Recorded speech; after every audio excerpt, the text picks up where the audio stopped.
बम्बई जैसे शहर में, और 75 मंजिल की वो बिल्डिंग थी जिसपे उन्हें कमरा मिला हुआ था होटल में।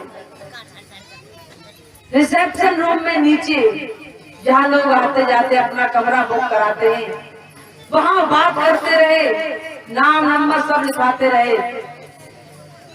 होटल मालिक ने कहा कि आपका 75वें नंबर पर कमरा है। लिफ्ट देखा कि वो खराब हो गई किसी तरह, तो तीनों ने सोचा कि कब तक यहाँ खड़े रहेंगे, चलो कुछ बातें करते हुए चढ़ रहे। तो एक मित्र ने कुछ बातें ऐसी की, कोई कहानी सुनाई, और वो धीरे धीरे 25 मंजिल तक चढ़ गए। अब दूसरे ने कहा कि चलो अब हम कुछ सुना रहे हैं। अब दूसरा मित्र अपनी इधर उधर की बातें कहानी इत्यादि सुनाने लगा, 50 मंजिल तक चढ़ गए। अब कहा कि भाई तीसरा तो सुना। तीसरे ने भी उसी तरह सुनाई और 75वीं मंजिल पर ऊपर आ गए। कमरा नंबर चेक कर लिया कि हाँ यही है। जैसे ही दरवाजे के पास पहुंचे, लाओ चाबी खोले। तीनों ने अपनी अपनी जेबों में हाथ डाला, देखा कि चाबी कहाँ है कहाँ है। तीनों ने कहा कि चाबी तो है ही नहीं।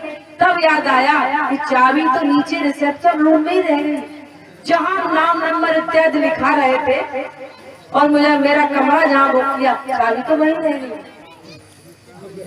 जैसे ही पता चला कि चाबी नीचे रह गई, वो 75 मंजिल चढ़ते चढ़ते नहीं थके और बेहोश हो गए, तीनों वहीं पर गिर पड़े। ये तो एक उदाहरण होता है। अब वो उदाहरण आप भी कहते होंगे कि अरे तीनों मित्र मूर्ख, तुमने पहले से चाबी क्यों नहीं जेब में डाल दी, क्यों इतनी आपने मेहनत की और बेहोश होकर मर गए।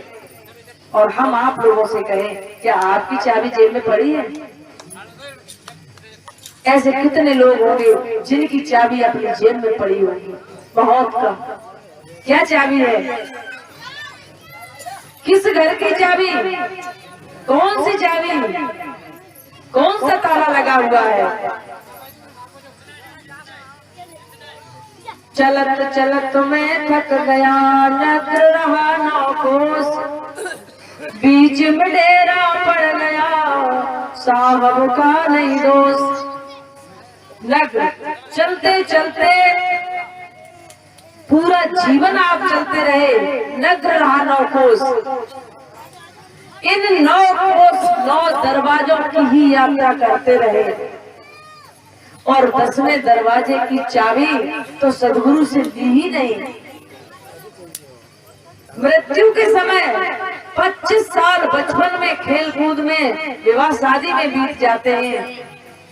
25 साल उनको पालन पोषण, घर मकान इत्यादि बनाने में बीत जाते हैं, और 25 साल बीमारी खांसी खुलने में इत्यादि में चारपाई पे पड़े पड़े बीत जाती है। और अंत में यही आता है, जब उस नरक की यातनाएं, कष्ट, यमदूतों की मार सही नहीं जाती है, जब तब जेबों में हाथ डालते हैं, जब थक के बिस्तर पे पड़े हैं, खुद के नाती पोता बच्चे बाप नहीं पूछने वाले हैं, तब जेब में हाथ डालते हैं कि अरे चाबी मिल जाती तो हम उसके सारे अपने घर चले जाते हैं। कि संतो वो ही देश तुम,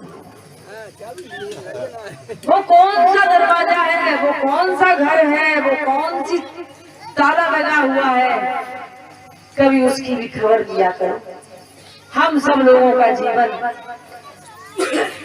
ये हमारी कुछ माताएं बहनें बातें कर रही हैं, ये समझ लो यात्रा तो कर रही है, लेकिन वो चाबी खो रही है। हम कह रहे हैं कि चाबी हम दे रहे हैं, क्यों नहीं अपने पल्लों में छोप में बांध रही हो? अभी तो 75 साल वाली वो यात्रा चल रही है, सोच रही होगी कि राधादास कौन से मरे जा रहे हैं, आज नहीं तो अगली साल सुन लेंगे सब। और या तो क्या हम कौन से मरे जा रहे हैं? अभी तो जीवन पड़ा है, मुश्किल से घर से निकल पाए हैं, एक दूसरे से बात ही कर लें। इन्हीं चीजों में तो पूरा जीवन निकल जाता है, वो 75 साल निकल जाते हैं। और मेरा अंतिम समय कब आता है? जब मेरे हाथ में कुछ नहीं रहता, उसके लिए कोई कहे भी आपसे, चलते फिरते उठते बैठते काम धंधे करते हुए यदि कोई संत साधु कह भी दे तो सीधा कह देते कि महाराज अभी बात मत करना, अभी हमारे बच्चे बड़े छोटे हैं। और ज्यादा तो क्या बताएं, अभी परसों प्रोग्राम था तो कुछ वक्त बाद में फोन किया कि गुरुदेव हम आ नहीं पाए। क्यों नहीं आ पाए आप? तो क्या कहा उन्होंने कि घर में एक बकरी पाले थे, उसकी देखभाल करने वाला कोई नहीं था। अब बताइए कि एक जरा सी बकरी आपको अपने जीवन कल्याण के वो सुंदर पल जीने से रोक रही है। वो छोड़ो, नासमान चीजों में तक हम फंसे रहते हैं और अपने मुख्य मुकाम पर नहीं पहुंच पाते कि मेरा जीवन क्या है। जबकि पशु पक्षी का तो बहुत चीजें काम आती है कि हाथी के दांत के खिलौना बने भांत भांत, छेरी की खाल लेकर पानी भरे लाई है, गेड़ा की खाल को, गेड़ा की खाल राजा राम को भाई है और मृगा की खाल जति जोग लोग ने पाई है। यानी अन्य जीव जंतुओं की खाल काम आती है, लेकिन मानस की कि मानस तेरा गुण बड़ा, मास नया बे काम, हार न होते आवरण प्रचार बाजन बाज। हे मानस, तेरा यदि उत्तम गुण है तो क्या है कि सुंदर कपड़े पहनकर पान सुपारी खाए और एक हरि के नाम बिन बाधा यमपुर जाए। यदि उस हरि का नाम नहीं जाना, पहचाना, सीखा, समझा तो तू बांध की यमपुर जाएगा। तेरा मानव शरीर धारण करना व्यर्थ हो जाएगा। तो क्या कहा है कि मानस तेरा गुण बड़ा। हे मानव, तू उत्तम गुणों की खान है और तेरे गुणों से ही तेरी पूजा हो सकती है और तेरी अवगुणों से तुझे दुत्कारा और नकारा जा सकता है। दोनों ही तरीके तेरे हाथ में है कि तुझे कौन सा रास्ता अपनाना है। तेरे इस खाल से किसी का काम चलने वाला नहीं है, तेरा ये मांस भी किसी काम का नहीं है, तेरी हड्डी भी किसी काम की नहीं है। जबकि अन्य अन्य जानवरों की गाय भैंस इत्यादि के गोबर से लीपा जाता है। गाय की पेशाब तक कितनी दवाइयों में चलती है, आपको सुन के घृणा होती होगी, लेकिन गाय की पेशाब हजारों दवाइयों में मेडिकल इत्यादि में मिलती है। आप लोगों को उसका तरीका नहीं पता। उसकी छोड़ो, और भी कितने जीव जंतु हैं। मृग की खाल साधु सन्यासी इत्यादि अपना आसन बिछा के उस पर भजन करते हैं, लेकिन इस मानव की खाल किसी काम की नहीं, लेकिन फिर भी सबसे उत्तम मानव बताया गया है। किस लिए? उस अच्छे स्वभाव के लिए, अच्छे गुण के लिए, परोपकारी धारणा के लिए। अब वो मेरी धारणा कैसी होनी चाहिए? परोपकारी धारणा कि जीवन में इस शरीर का घमंड कभी नहीं करना चाहिए और जो धन दौलत तुम्हें मिली है और न उस धन दौलत का घमंड करना चाहिए कि कबीरा गर्व न कीजिए, कबरो न हंसिए कोई, अजहू नाव समुद्र में ना जाने क्या हो। मृत्यु के अंतिम क्षण तक ये मत सोच लेना कि हम पार हो गए। अजहू नाव समुद्र में, सतगुरु कबीर साहब कहते हैं कि तेरी नाव समुद्र में डोल रही है, किनारे आते आते पता नहीं कहां से ज्वार भाटा आए, तूफान आए और उसका पानी हिल जाए, 2 फुट दूर किनारा रह जाएगा और तेरी नाव पलट सकती है, तो डूब सकता है। अजहू नाव, मृत्यु के अंतिम क्षण तक अपने आप पर, अपने शरीर पर कभी घमंड मत करना। ये दौलत जरा सी आपत्ति, परेशानी, बीमारी, एक्सीडेंट होने तो दो, खेत भी बेच के तुम जान नहीं बचा पाओगे। वृद्धावस्था में थोड़ा सा तनिक रोग लगने तो दो, हार्ट अटैक तो किसी भी अवस्था पे आ जाए और व्यक्ति उसी क्षण 1 सेकंड में धराशायी हो जाता है। किस बात का घमंड करते थे? यहाँ आप घमंड कर रहे हो कि हम रूप वाले हैं, शरीर वाले हैं, तंदुरुस्त हैं, और एक क्षण में आप यहाँ से निकले, क्या पता आपको सर्प खा ले, क्या पता आगे जाके आपका एक्सीडेंट हो जाए, दोनों टांगे कट जाएं। किस बात का घमंड कर रहे हो? इस शरीर का तो एक तिनका पड़ा है, उसका तो भरोसा है कि इसे तोड़ने में कुछ देर लगेगी, लेकिन इस शरीर को छूटने में तनिक भी देर नहीं लगेगी। जब अटैक आता है तो 1 सेकंड लगती है, हंसा उस पार हो गया, देर नहीं। किस बात का घमंड करते हो? इस शरीर का कभी घमंड करना ही नहीं चाहिए। और यदि गर्व करते हो, यदि गर्व करने का ही शौक है, तो अपने माता पिता पर गर्व कीजिए जिन्होंने इस शरीर की रचना की है।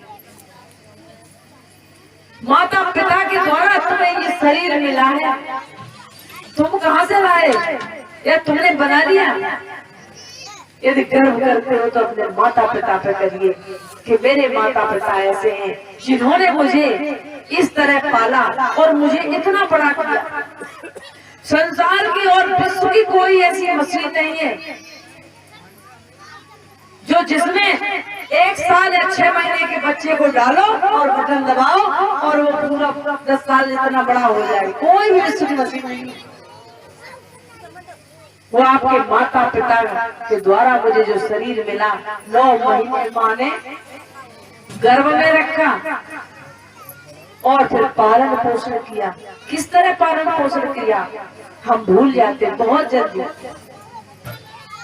पिछले जन्म को तो भूलते ही भूलते, सामने आंखों देखा हाल हम अनजान कर देते हैं कि माताएं किस तरह बच्चे को पालती हैं।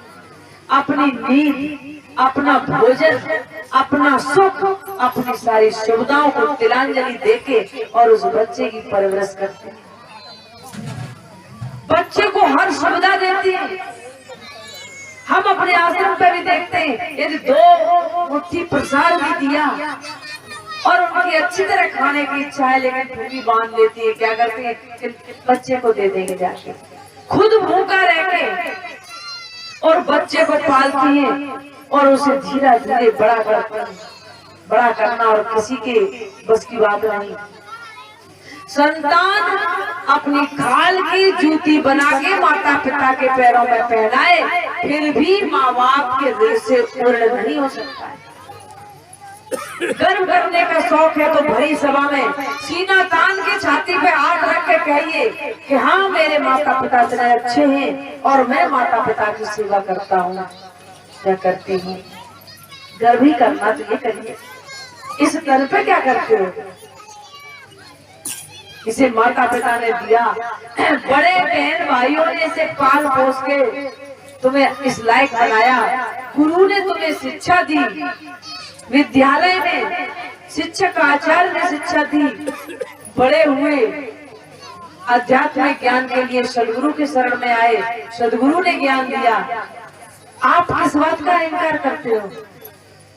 आप तो जब पैदा हुए थे तब उठ के चलना, नहाना धोना भी नहीं तुम्हें आता था। ये सब कुछ तुम्हें यही से सिखाया, परिवार के लोगों ने सिखाया, समाज के लोगों ने सिखाया, और तुम उन्हीं के सामने।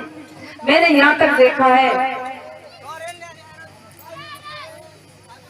कि नौजवान भाई या बहनें खुद माता पिता को तो गाली प्यार देते ही हैं, चाचा, ताऊ, ताई, दादी, बाबा को भी गाली देते हैं। ये भूल जाते हैं कि बचपन में घंटों 6-6 घंटे तुम्हारे 5 किलो 10 किलो शरीर के वजन को गोदी में लिए खड़ी रही। तुम बीमार थे तो हॉस्पिटल में यदि 100 मीटर लंबी लाइन है तो तुम्हें गोदी में लिए वो तुम्हारे अपना नंबर आने का इंतजार करती रही। और सिर्फ आपके पास यही शब्द है कि तुमने कर क्या दिया मेरे लिए, ऐसे शब्द बोल देते हैं। जबकि कहा यह गया है कि जीवन जियो तो ऐसे जीव को ना तरसाए, तो मरना है तो ऐसे मर, फिर मर के लौट के आए, तो फिर मरकर लौट के ना आए, ऐसे तो मरो। और जीना ही है तो अपने जीवन में ऐसा संकल्प कर लो कि किसी दूसरे जीवधारी को मुझे सताना नहीं, परेशान नहीं करना है। और जब कोई भी व्यक्ति मुझसे परेशान नहीं करेगा होगा तो उसके अंदर से क्या निकलती है? दुआ, आशीर्वाद, स्नेह, प्रेम। प्रेम जब व्यक्ति एक दूसरे को देता है तो उसके तीन तरीके हैं, तीन उम्र वाले। तुम बड़े हो और कोई छोटे बच्चे पे तुम्हें प्रेम आता तो क्या करते हो? उसके सर पे हाथ रख देते हो, सर पे हाथ रख के घुमा लिया कि शाबाश बेटी बहुत अच्छे हो, समझ लो संत हो जाए ग्रस्त हो। तीन जगह से उसके शरीर की ऊर्जा और उसका आशीर्वाद निकलता है, बस लेने की युक्ति आप सीख लो। उसके पैर छूते वक्त पैरों के अंगूठे पर हम स्पर्श करके अपने आंखों त्याग में और सर पे लगाते हुए हाथ ऐसे कर लेते हैं। और उस संत ने या सज्जन ने, माता पिता बुजुर्ग ने आपने पैर छुए और उन्होंने अपने हाथ की हथेली तुम्हारे शरीर पे, तुम्हारे सर पे रख दी। तो पैरों से, हाथ की हथेलियों से और आंखों से, तीन जगह से आपकी दुआ, आशीर्वाद इसलिए निकलता है। इतना आप स्पर्श नहीं कर सके, आशीर्वाद सर पे नहीं मिला तो आपका सतगुरु कबीर साहब ने कहा कि बंदगी करो। मान लीजिए कोई दूर है या कोई तुम रोगी हो, तुम नहीं छूना चाहते हो तो बस बंदगी करो, सर नीचे झुकाओ और आंखों की तरफ देखो। संतों की ऊर्जा जो वो रात भर भजन, ध्यान, सत्संग इत्यादि करके जो अपनी ऊर्जा इकट्ठी करते हैं, उनकी ऊर्जा को आप तीन तरह से ले सकते हैं। उनके पैरों के अंगूठे को स्पर्श करके, उनका आशीर्वाद लेके और उनकी दृष्टि से। जो छोटा है उसे हम सर पे हाथ रख के आशीर्वाद देते हैं और जो बराबर का है, आपने देखा, उसे हम हाथ मिलाते हैं। जहाँ दोस्ती, प्रेम इत्यादि होता है तो हम उसे हाथ मिलाते हैं। और जो हमसे बड़ा है उससे हाथ नहीं मिला सकते हैं, उसके क्या करते हैं? उसके चरण स्पर्श करते हैं। पैरों में शांति का वास है। और जैसे ही कहते नहीं पड़ोस में लड़ाई हो जाए कि वो हाँ पैर छू ले तो हम उसे माफ कर देंगे, वो पैर छू ले तो हम उसे दावत में बुला लेंगे, इत्यादि बातें करते हैं। तो लोग पहले पंचायतें होती थी, पंचायत में बात करके और कह देते चल चुप रह, चलो हो गई, तो लड़ाई झगड़ा हुआ, हो गया, अब पैर छू ले। और जैसे ही पैर छुआ उसने आशीर्वाद दिया और बात खत्म, गले मिल गए, पूरी झंझट खत्म। लेकिन आज क्या करते हैं? झगड़ा हुआ, सीधा या तो 100 नंबर खटखटाया या थाने में पहुंच गए। अब दोनों पार्टी से, भाई कोई पुलिस वाला बैठा हो तो नाराज न हो, पुलिस वाले दोनों पार्टी से लेते हैं। आपके घर का धन खर्च होता है, आपके गांव में गरीबी आती है केस इत्यादि लड़ने से। उन्हें तनख्वाह तो मिल ही रही है, लेकिन दोनों पार्टियों से लूटते हैं। और फिर जाके वकील के हाथ में केस पहुंच गया तो फिर वकील भी कस के लूटता है। जबकि हमें क्या करना चाहिए? और हमारे प्रधान जी भी परेशान होते होंगे, सुबह से शाम तक रोटी नहीं खा पाते होंगे कि आज उसका केस, आज उसका केस, चलो थाने में, चलो उसकी जमानत कराएं, चलो उसका केस फाइनल कराएं। लेकिन मेरे बंधुओं, जितने यहाँ लोग बैठे हो, आपको सुनने में आश्चर्य होगा, मेरी 40 साल की उम्र है इस शरीर की और 22 साल की उम्र है इस ज्ञान की जो गुरुदेव से ज्ञान लेना है।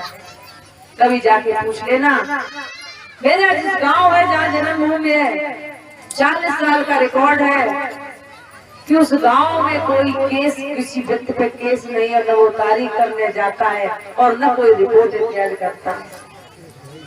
20 साल से हम साधु हुए हैं, तब से गांव के लोग झगड़ा भी करते हैं, ऐसी कोई बात नहीं, लड़ाई कर लेते हैं, कभी कोई मारकूट भी हो जाती है, लेकिन दोनों पार्टी आश्रम पे आके बस सिर्फ यही कहते हैं कि राधा जो कह देगी हम लोग मान लेंगे।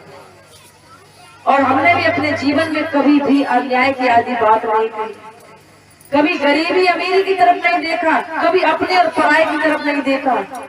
दोनों लोगों की बात सुन के और उन्हें सटीक निर्णय दे दिया और वो मान गए, घर पे चले गए। कुछ दिन मनमुटाव रहा और घर पे न बुलाया तो आश्रम में कोई कार्यक्रम कर दिया, दोनों पार्टी को बुलाया, एक दूसरे से बोलाचाली हो गई, बात खत्म हो गई। आपके लिए बता रहे हैं कि केस वाले लोगों से एक बार एकांत में मिलके पूछना कि जिस दिन से केस चला और आज दिन तक कितना खर्चा हो गया, तो वो बताएगा कि ऐसे 4-6 कमरे बन जाते, इतना वकीलों को और पुलिस को हम दे चुके, छोटे छोटे क्रोध पर और हम चले जाते हैं। लेकिन मुझसे चाहे वो 50 साल बड़ा है, लेकिन उसके पैर नहीं छू सकते। पड़ोसी हो चाहे गांव का हो, थोड़े से झुकने में आप झुक लोगे, उतने ही आप ऊंचे हो जाओगे। और ऊंचे हुए कैसे हुए कि बड़ा हुआ तो क्या हुआ, जैसे पेड़ खजूर और पंथी को छाया नहीं, फल लागे। अरे तुम पैसे वाले हो, शरीरधारी हो, परिवार वाले हो, क्या फायदा तुम्हारे, उससे किसने लाभ ले पाया? किसी को लाभ तो मिला नहीं। ऐसे बड़े होने से क्या फायदा है? बड़ा वो होता है जो बड़े जैसे काम करे। आजकल ये भी होता है, बहुत बात तो कम हो गई कि वो ऊंची जात का है, वो बड़ा आदमी है, और नीची जात का क्या समझते हैं कि वो नीची जात का, उसे एक तरफ कर दो। नीच और ऊंच क्या सतगुरु कबीर साहब ने क्या कहा है कि बड़े गए बड़ापने, रोम रोम अहंकार, और सतगुरु से परिचय नहीं, चारों वर्ण चमार। अब सतगुरुदेव ने क्या कह दिया कि वो चारों वर्ण के लोग चमार हैं। कौन? सतगुरु से परिचय नहीं। और सतगुरु क्या है? ज्ञान। सतगुरु है ध्यान, सतगुरु है तुम्हारी दया, सतगुरु है तुम्हारा क्षमा। तुम्हारे अंदर दया है, क्षमा का भाव है, संतोष है, ज्ञान है, तो समझ लो तुम गुरु के समान हो। तुम्हारे अंदर गुरु समाया हुआ है, तुम गुरु की नस नस से वाकिफ हो, तुम्हारी रोम रोम में गुरु समाया हुआ है। तो बड़े गए बड़ापने, क्या फायदा है कि रोम रोम में अहंकार भरा है। पैसे वाले हैं, सीना तान के अकड़ के चल रहे हैं, और सतगुरु से, सच्चे ज्ञान से, शांति से, धैर्य से मेरा परिचय नहीं हुआ आज दिन तक। चारों वर्ण चमार, चाहे वो ब्राह्मण हो, चाहे क्षत्रिय हो, चाहे शूद्र हो, चाहे वैश्य हो, वो चारों वर्ण वो नीच हैं, जिन्हें ज्ञान नहीं है, जिनके बड़े होने के कोई भी कर्म नहीं है। और बड़े होने के लिए आपको कुछ बड़े जैसे काम भी करने पड़ेंगे। बड़े काम कैसे हैं? आप अपने गांव में रहते हो, अपने परिवार में रहते हो, घर के मुखिया हो, तो ये घर का मुखिया बार बार क्रोध करेगा। छोटे छोटे क्या कहेंगे, ये तो पागल हो गई, किसी से प्यार से बोलते ही नहीं है। आपने देखा हो, मैंने जो सेवा करना अपने गुरुदेव से सीखी है, तो गुरुदेव ने एक एक काम करना खुद सिखाया है। मास्टर क्या करता है? पहलवान पहलवानी सिखाता है, तलवार वाला तलवार सिखाता है, तीर कमान वाला तीर चलाना सिखाता है। किसान यदि अपने बच्चे को हल चलाना सिखाता है। कभी आज दिन तक आपने देखा है कि वो चुपचाप एक जगह बैठ जाए और कहे कि सीखो? किसान खुद हल की मुठिया पकड़ के बैलों को उसमें लगा के और अपने बच्चे को सिखाता है कि इस तरह से खुद करना पड़ता है। घर का मालिक ये कहे कि मेरी कोई बात नहीं मानता है, भाई तुम कितनी बात मानते हो? तुम्हें दूसरों की बात मानकर ये साबित करना पड़ेगा, दिखाना पड़ेगा। उस्ताद को वो काम खुद करके सिखाना पड़ता है। हम हारमोनियम किसी को सिखा रहे हैं तो मुझे उंगलियों पर बजाना पड़ेगा। जब हम बजाएंगे तभी तो दूसरा लोग सीखेगा। तो बड़े होने के वो कार्य मुझे पहले खुद करने पड़ेंगे। दया, क्षमा, शील, संतोष, ज्ञान, ध्यान इत्यादि चीजों को हम अपने अंदर पहले धारण करें। और फिर कहा गया है कि आपका रोम रोम शरीर बोलता है। महात्मा बुद्ध 12 वर्ष तक मौन धारण किए रहे।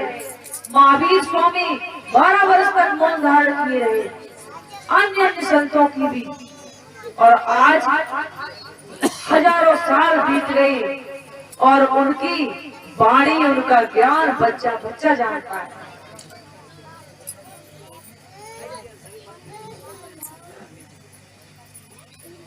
तो यही नहीं कि हम दूसरों को सिर्फ सिखाते रहे। मेरे कर्म देखकर हजारों लोग अपने आप सीख जाते हैं कि महाराज जी क्या थे और क्या हैं। हम वाणी से अभी कहें कि आप ऐसे चलो, आप वैसे चलो, आप वो करो, ये करो, और मेरे कर्म खराब हो, क्या आप पर कोई असर होगा? हो ही नहीं सकता। तो सिर्फ अपने कर्मों को सुधारिए। मेरा यही कहना है कि कोई पूजा पाठ कुछ नहीं है।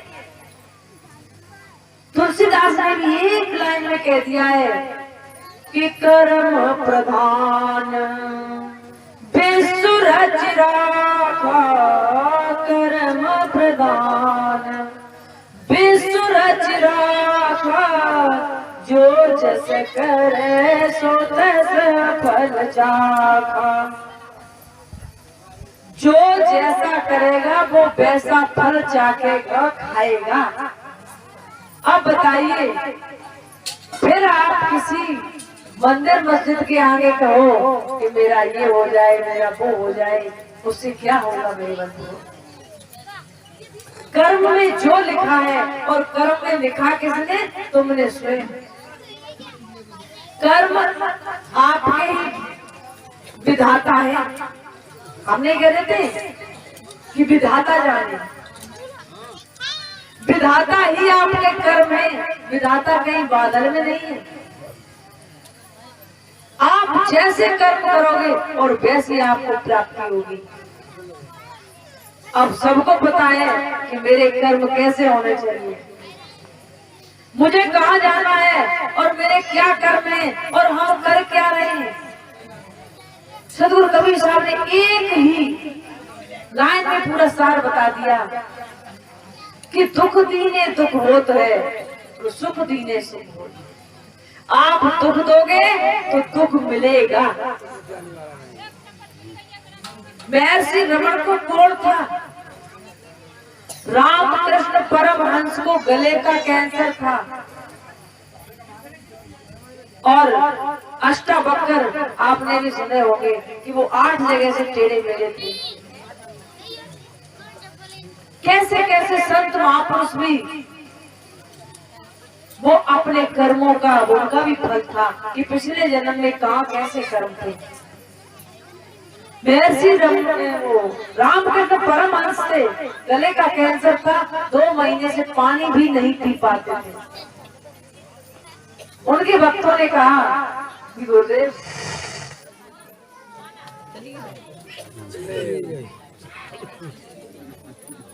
बगैर माइक के नहीं बोल पाएंगे। 4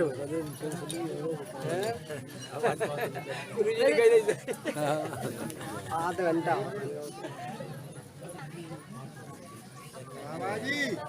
तब तक